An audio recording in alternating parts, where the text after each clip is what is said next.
Hi, my name is Jonathan Dykes and I'm director of a company called Molehill Holdings, which is based in Barcelona, Spain.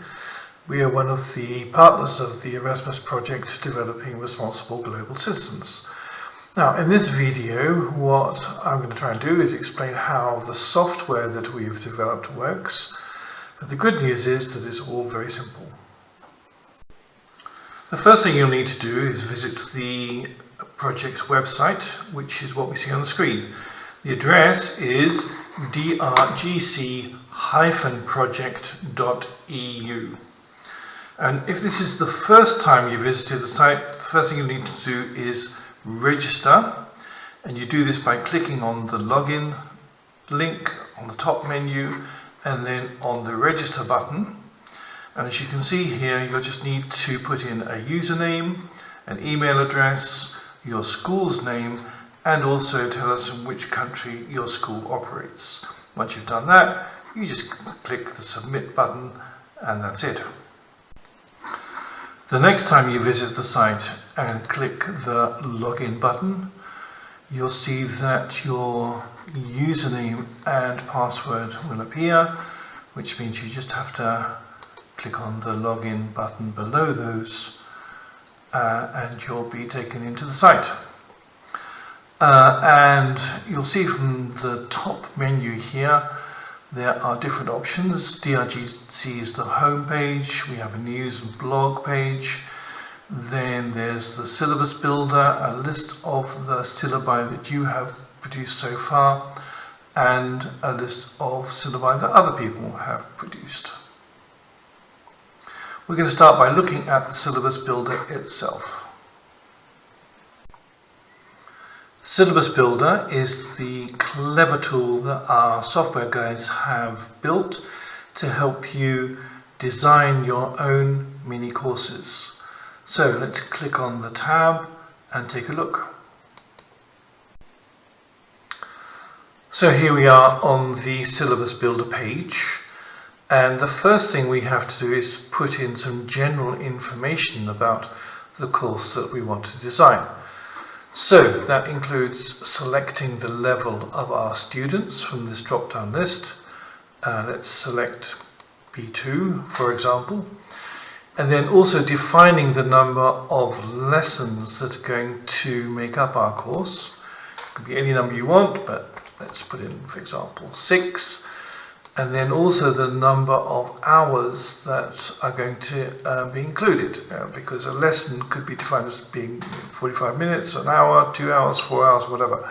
But in this case, let's decide that there are going to be 9 hours in total in this mini course, which means that obviously every lesson is going to be 1.5 hours long.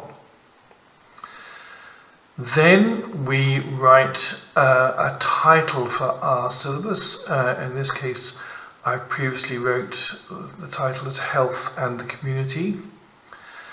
And then we also have to put in an objective, an overall objective of our course. This is just to inform other people who might be interested in working with it. So the objective in this case I've written is to encourage students to reflect on mental and physical health issues in their communities. You can put anything you like. Then we can decide on a start date if we want to. It's not obligatory, it's an optional feature, but yeah, let's put that this course is going to start on Saturday the 25th of May, for example, and that it's going to run every Saturday from starting at 10 o'clock, for example. It's entirely optional. Then you can also decide whether you want to make your syllabus available to everyone who has access to the site or you want to keep it private. So just by clicking yes, you make it available on the public syllabi list. And then another option is you can put in any additional information which people may find useful. In this case, I've previously added that internet access is going to be a requirement, which is not too much of a problem for most of our students these days. And then by default, the author of the course is taken from your username. So that's the general information of our course established. The next step is to decide what we want to achieve in our lessons, and we do that by scrolling down the page, and as you can see, lesson 1 appears on the list as the default option.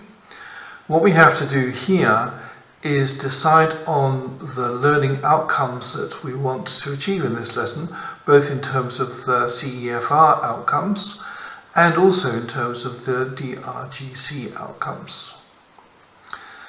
Well, let's start with CEFR.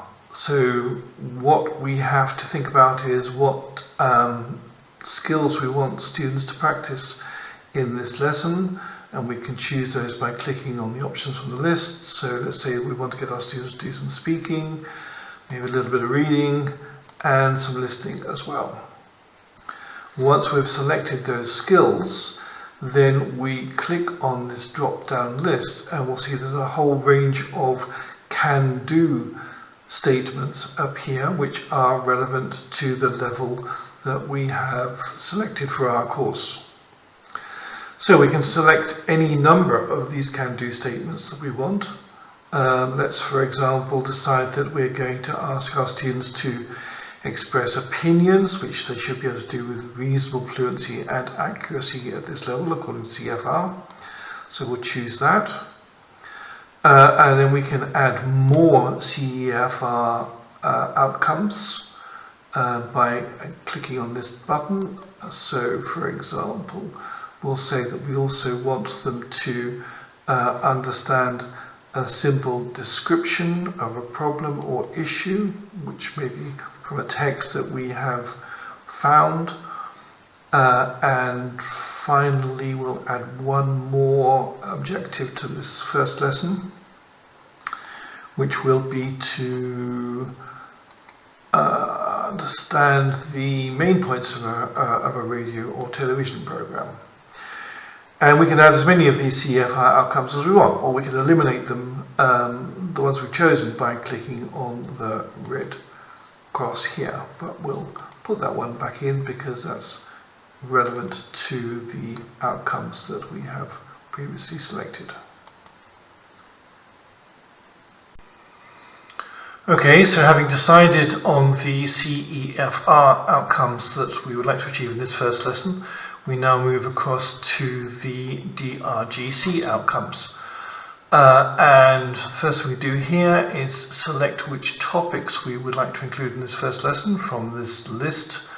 And as our mini course is focusing on community and health issues, the logical thing would be to choose those two items, but we can choose as many as we like. Then we decide what specific outcomes we would like to include in this first lesson by selecting them from another drop-down list. In this case, we see can-do statements which are relevant to the topics we've suggested, community and health, at the level we've suggested, which is B2, and which have some relevance to the skills that we want to focus on in this first lesson, as identified in the CEFR outcomes. So let's choose a couple of these items. We may decide, for example, we want to get our students to do some discussion about health concerns in communities, global and local. And we can add as many of these outcomes as we want. Let's, for example, suggest we would like also to get them to listen to a discussion of different healthcare systems around the world. And yeah, once we've selected those items, we can then move on to the final section of the lesson information, and this is to add any resources and techniques which we have come up with. So, for example, here's a website which we think might be relevant to this lesson, with information about how social media affects teens' mental health. And we can also include teacher's notes if we want to. So, for example, about how the lesson may be staged.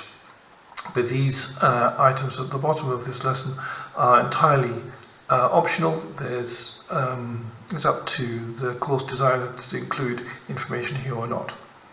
But what we should stress is that perhaps this is not aimed to be a lesson plan. It's simply deciding on learning outcomes for the first lesson in our course. Once we're happy with this first lesson, we then click Add Lesson, and we go through exactly the same procedure for subsequent lessons. So identifying both CEFR outcomes and DRGC outcomes. And we do that until we've gone through the entire number of lessons in our mini course, and then we can save our syllabus and come back and edit it if we want to.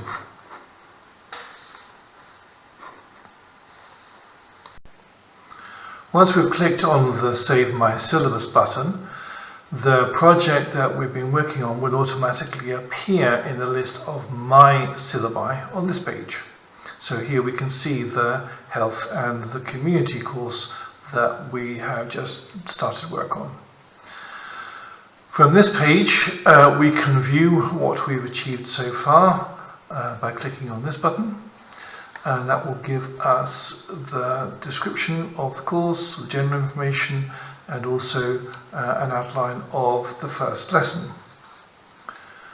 Then also we can edit what we've done so far by clicking on the icon here, and that will take us into the syllabus that we have been working on. And so here, we can edit anything or add these additional lessons that are still missing.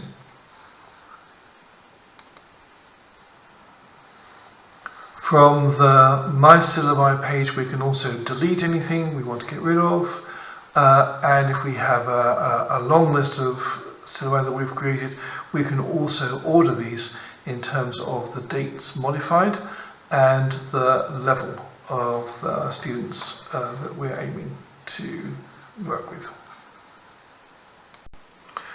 Finally, let's just have a quick look at the public syllabi page of the website, which is what you have on the screen.